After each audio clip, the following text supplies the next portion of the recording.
Hey guys, what's up? It's me, Jonathan, and welcome back to Money Talks, where we want to offer you financial information, meet you where you are financially so that you can stick to your budget, manage to pay off your debt on your journey to building wealth. Guys, in this episode, I want to talk to you about how do you budget for your newborn baby or children. If this is your first time joining me here on the channel, go ahead and hit that subscribe button and you'll be notified every time I upload a new video. So many times we talk about, hey, do you have the sinking funds? Hey, do you have a budget and plan in mind? But we don't always look at every sector of our business. And like I said, guys, about 2 months now, I just had a newborn baby. What are things that we took in consideration? And what was our approach for this baby financially? We'll have other content that talks about the process and get prepared. But this video, I want to talk to you about how do we plan for baby during the month? Well, I want you to first look at this as, number one, this is your child.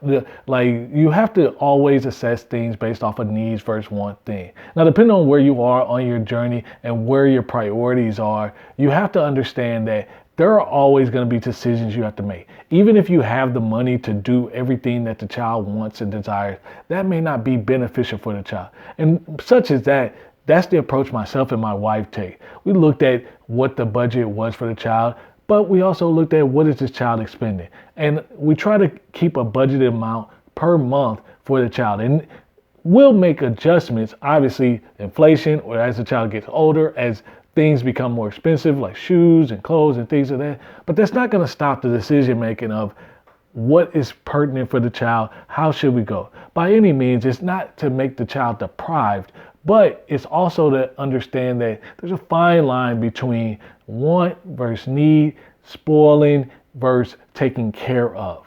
And that's what you have to understand. When you think about adding your child to your budget, you have to think of yourself and your household as a business. You bring income into your business, you have operating expenses, the house, the lights, the cars, all those different things. But then also you have a separate division with the kids. And then in that division, that budget, you have to understand. And the people who have done this successfully in the FIRE movement, and those who have done, even when you read millionaire books, they always had a budgeted number that they thought would be fair for their child. Not that included, it's good to know and include tuition if that's part of it. And also some use tuition as a counterbalance to, I pay so much in tuition for the child. Maybe I need the child to have a little bit more skin in the game and do some chores or do some work that offsets these new shoes or that party or this gift or whatever the case may be. And then some just look at the child's cost of living. How much are they spending for? What is fair? And then what is, hey, do I need to be teaching my child a little bit more responsibility? Needless to say, in the FIRE movement, money, they've done well, but all these add up to the fact of the values that the husband and wife set, or if you're a single parent, you set. But they did it in such a way that it wasn't a fact of, hey, I don't love my child as much, but it's using wisdom and not allowing things to go. Because honestly, with any spending, especially with a child, it can add up. But when you do it blindly, it can probably surprise you about how much you spend on a child. So I would encourage you, take this approach. Write your stuff down. Look at your child as a second division. Have a set number. Talk about it with your child. Evaluate every year as costs go up and as child's needs change. But then also use it as a teaching mechanism for them to stay on task. Meaning, it may not be, maybe you don't have the resources to where they can do every sport. Maybe you don't have the resources where they can do every sport and then you're paying for every field trip.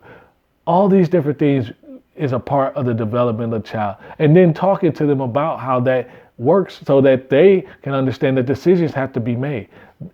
Let them know, hey, this is only going to be allocated. And sometimes when you're making that decision, don't let it be you. Let the child have some input on it. Would you prefer? Would you rather? That can be helpful for the development. Another thing you will want to think about is try to forecast what's going to come. Don't let school or Christmas or field trips or games or all those different things catch you off guard. Have a plan for it. Have these things marked off. Pay attention to what you're spending. Forecast and use that number for the next year to see if there's a difference, higher or lower.